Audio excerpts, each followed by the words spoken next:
Naghain ng magkakahiwalay na manifestation ng 5 senator judge na sina Senators Alan Peter Cayetano, Pia Cayetano, Amy Marcos, Loren Legarda at Camille Villar upang tutulan ang paglalabas ng tax at bank records ni Vice President Sara Duterte.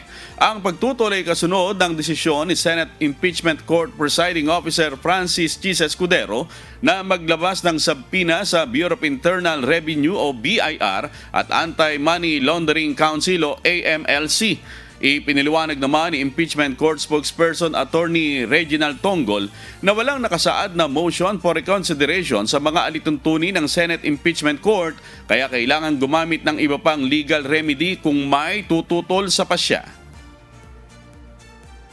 The period of appeal po, tapos na po yun. Upon the resolution, usually ginagawa po yun, and usually it's the senator judges who appeal the resolution of the presiding officer. Now, the parties, wala po nakalagay, tama yung depensa na wala nakalagay na pwede mag-motion for reconsideration po.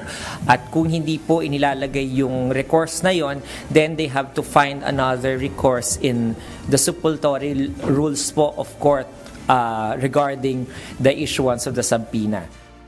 Git naman ng House Prosecution Team, may karapatan ng mga senator judge na maghain ng dissent o pagtutol, ngunit hindi nito mababago o mababaliktad ang ipinalabas na subpoena ruling.